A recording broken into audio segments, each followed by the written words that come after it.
और आइए आपको पहली बड़ी खबर की ओर लिए चलते हैं। बांग्लादेश में भीड़ तंत्र और अराजकता को लेकर तमाम अंतर्राष्ट्रीय दबाव के बावजूद भी एक और हिंदू युवक की पीट पीट कर हत्या कर दी गई है। वहीं बांग्लादेश में प्रशासन इसको लेकर भी उल्टे जवाब दे रहा है। वो पीड़ित युवक को ही अपराधी बता रहा है। इधर भारत की ओर से एक बार फिर इस घटना के बाद कड़ी प्रतिक्रिया आई है। भारत ने चिंता व्यक्त करते हुए कहा है कि बांग्लादेश में हो रही घटनाओं पर पैनी नजर बनी हुई है। आइए आपको बांग्लादेश के हालात पर एक खास रिपोर्ट दिखाते हैं और फिर इस पर अपने विशेषज्ञ मेहमान के साथ चर्चा करेंगे। ये यूनुस का नया बांग्लादेश है, जहां अर्थव्यवस्था नहीं बल्कि अराजकता पटरी पर दौड़ रही है। पिछले एक साल में सुधारों के नाम पर जो व्यवस्था थोपी, उसने कट्टरता, धार्मिक उन्माद और असहिष्णुता को खाद और पानी दिया। हालत ये हो गई है कि एक साल के भीतर भीतर लोग फिर से सड़कों पर निकल आए हैं। यानी जिस भीड़ तंत्र ने पिछले साल एक लोकतांत्रिक सरकार को रौंद कर यूनुस को सत्ता के शिखर पर बैठा दिया था, अब उसका मन इससे भी भर गया है। ये अपने नियमों और शर्तों पर देश को हाँकने के लिए फिर निकल पड़े हैं। इस भीड़ तंत्र का दानवीय चेहरा पहले भी दुनिया देख चुकी है, लेकिन सत्ता की लालच में यूनुस प्रशासन ने इस पर काबू पाने के बजाय इन्हें प्रोत्साहित करता रहा। नतीजा ये हुआ कि अब ये भीड़ एक बार फिर मारने मराने पर उतारू है और उसके निशाने पर अल्पसंख्यक हिंदू समुदाय है। मेमनसिंह जिले में हिंदू युवक दीप चंद्र दास के खून के धब्बे अभी सूखे भी नहीं थे कि एक और हिंदू युवक को बेरहमी से पीट पीट कर मार डाला गया। बुधवार रात 11 बजे पंगशा उपजिला के हौसुंडगांग पुराने बाजार में 29 वर्षीय अमृत मंडल उर्फ सम्राट की स्थानीय लोगों के एक समूह ने हत्या कर दी। गुनाहगारों के खिलाफ कठोर कार्रवाई के बजाय प्रशासन खुद अमृत मंडल को एक अपराधी बताकर घटना को डाउन प्ले करने में जुट गया है। पुलिस मामले को सांप्रदायिक नहीं मान रही है, बल्कि पैसे की वसूली का मामला बता रही है। भारत ने एक बार फिर बांग्लादेश में हिंदू अल्पसंख्यकों के खिलाफ बढ़ती हिंसा पर चिंता व्यक्त की है। विदेश मंत्रालय ने इसकी कड़ी निंदा करते हुए कहा है कि बांग्लादेश के हालात पर हमारी पैनी नजर है। अल्पसंख्यकों के खिलाफ 2900 से अधिक हिंसक घटनाएं हुई हैं। बांग्लादेश भारत के खिलाफ झूठा नैरेटिव गढ़ रहा है। साथ ही विदेश मंत्रालय ने बांग्लादेश में स्वतंत्र, पारदर्शी, समावेशी और सहभागी चुनाव पर जोर दिया है।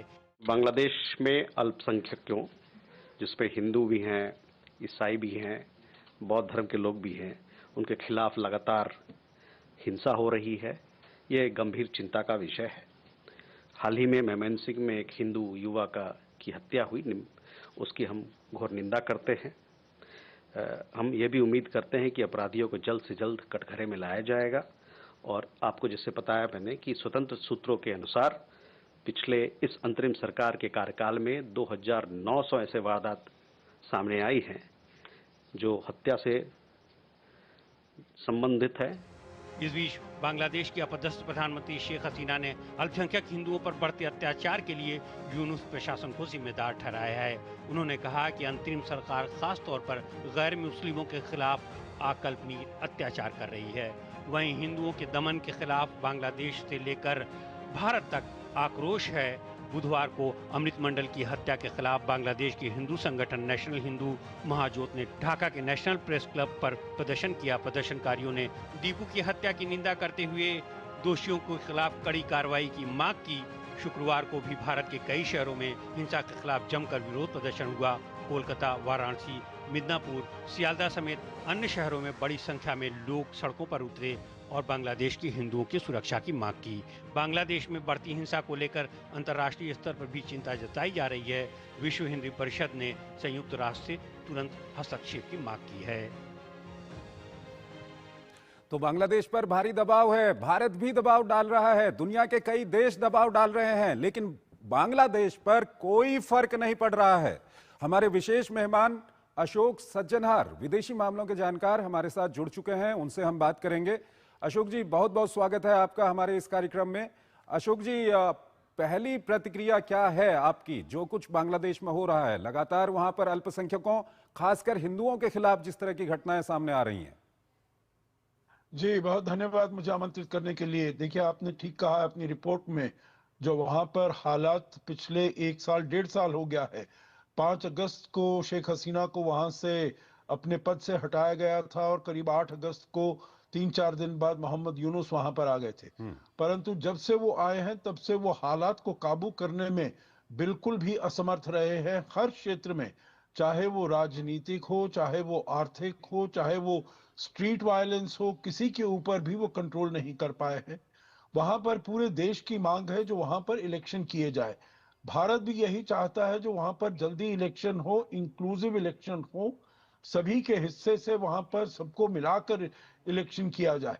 परंतु वो अभी तक नहीं कर पाए हैं और जो अल्पसंख्यक हैं उनके विरुद्ध जो अत्याचार है वो बढ़ता जा रहा है। भारत ने बहुत घोर चिंता जताई है इसमें, और ये हमको दबाव बनाकर रखना पड़ेगा बांग्लादेश के ऊपर, जिससे कि इस प्रकार की घटनाएं और आगे चलते हुए नहीं हो।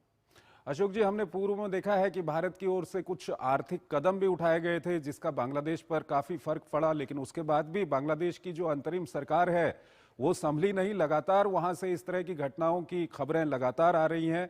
पिछले एक हफ्ते में ही हमने देखा कि किस तरह की खबरें वहां से आ रही हैं। भारत की ओर से कड़ी निंदा की गई है, पैनी नजर भारतीय विदेश मंत्रालय की बनी हुई है।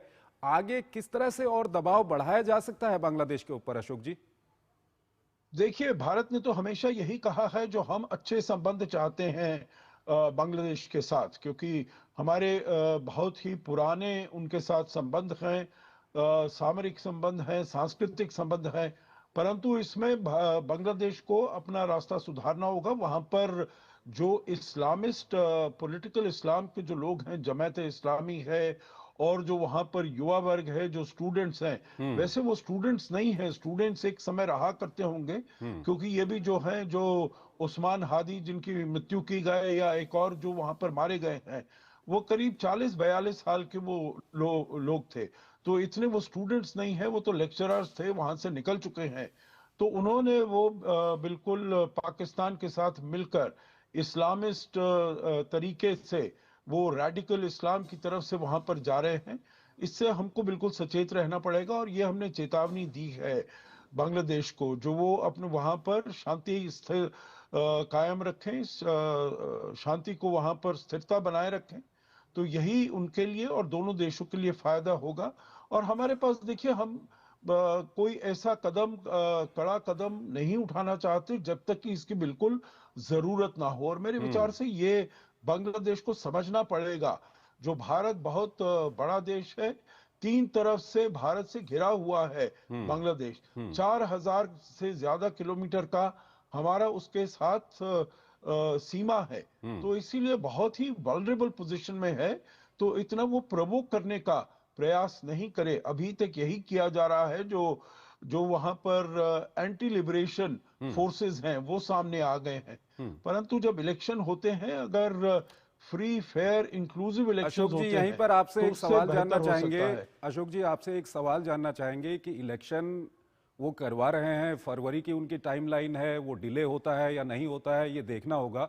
लेकिन अगर इलेक्शन होता है तो वहां पर एनसीपी, जमात और बीएनपी भी कहीं ना कहीं एक तरह से उसकी भी जो विचारधारा है वो कट्टर इस्लामिक विचारधारा है। आवामी लीग वहां पर चुनावों में भाग लेगी नहीं, उसको चुनाव से बाहर कर दिया गया है। ऐसे में आने वाले समय में ये जो कट्टरपंथी हैं, जो अल्पसंख्यकों के खिलाफ वहां पर इस तरह की घटनाएं कर रहे हैं, ये क्या हालात सुधर पाएंगे वहां पर इलेक्शन के बाद भी? जी देखिए, वही भारत हमेशा कहता रहा है, जो हम चाहते हैं वहां पर इंक्लूसिव इलेक्शंस हो। वहां पर कोई भी, जैसे उन्होंने ये कहा है, जो अवामी लीग को वहां पर इसमें सम्मिलित नहीं होने दिया जाएगा, तो ऐसे हालात वो ठीक नहीं रहेंगे। बीएनपी भी थोड़ा बहुत अपने को उसमें कॉर्नर समझती है, क्योंकि वो देख रही है मोहम्मद यूनुस, जमात इस्लामी और जो स्टूडेंट इस्लामिक फ्रंट है उनको बहुत ज्यादा सपोर्ट कर रहे हैं। तो वो भी उनके साथ, जमात के साथ इतना ज्यादा वो आगे जाना नहीं चाहती है। और अगर वैश्विक स्तर पर इन इलेक्शंस को क्रेडिबिलिटी मिलनी है, अगर इनको विश्वसनीयता मिलनी है, जो वो ठीक तरीके से इलेक्शन हुए हैं, तो फिर इतनी बड़ी पार्टी, इस अवामी लीग, जो कि हमेशा से वो अग्रणी रही है वहां पर, उसको बाहर निकालकर आप क्रेडिबल इलेक्शन नहीं करवा सकते हैं।